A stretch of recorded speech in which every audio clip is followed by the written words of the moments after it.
എന്താ അള്ളാഹു അല്ലാത്തവരോട് പ്രാർത്ഥിച്ചാലുള്ള കുഴപ്പം? വമൻ അളല്ലു മിമ്മൻ യദ്ഉ മിൻ ദൂനില്ലാഹ്, അള്ളാഹു അല്ലാത്തവരോട് പ്രാർത്ഥിക്കുന്നവനേക്കാൾ പിഴച്ചവനാരാ ഉള്ളത്? ആരുമില്ല. നിങ്ങൾ അവരെ വിളിച്ചു പ്രാർത്ഥിച്ചാൽ അവർ കേൾക്കുമോ? കേട്ടാൽ ഉത്തരം ചെയ്യുമോ? ഇല്ല. ഖുർആൻ പറഞ്ഞു വലൗ സമിഉ, ഇനി നിങ്ങൾ ആരെ വിളിച്ചു പ്രാർത്ഥിച്ചാലും വേണ്ട. ഈ അങ്ങാടിന്ന് ഈ തൊട്ടപ്പുറത്ത് മോങ്ങമങ്ങാടിയിൽ ഒരു മഹാപണ്ഡിതനുണ്ടെന്ന് നമ്മൾ സങ്കല്പിക്കുക. അയാളിപ്പോ ജീവിച്ചിരിക്കുന്നുണ്ടെന്ന് വിചാരിക്കുക. ഞാനിപ്പോ ഇങ്ങനെ കഷ്ടപ്പെട്ട് പ്രസംഗിക്കില്ല, എനിക്ക് എന്തൊരു പ്രയാസം ഉണ്ടെന്ന് വിചാരിക്കുക.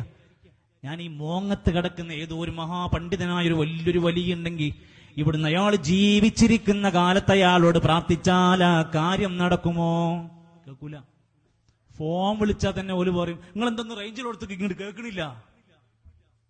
ഞാനെന്താ, നമ്മൾ മനുഷ്യന്മാരാ, നമുക്ക് ഒരുപാട് പരിധികളും പരിമിതികളും ഉണ്ട്.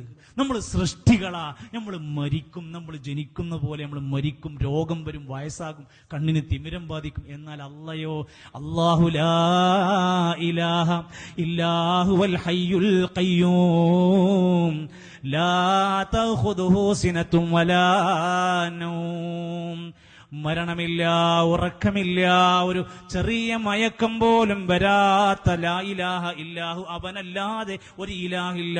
ഒരു ദിവസം നിത്യജീവിതത്തിൽ 8 തവണ സുന്നത്തായി ഓതേണ്ടുന്ന ഖുർആനിലെ ഏറ്റവും അഅ്ലമായ ആയത്തായ ആ സൂറത്തുൽ ബഖറയിൽ ആയത്തുൽ കുർസിയാണ് പറയുന്നത്, അവനല്ലാതെ നിങ്ങൾക്ക് ഇലാഹില്ല.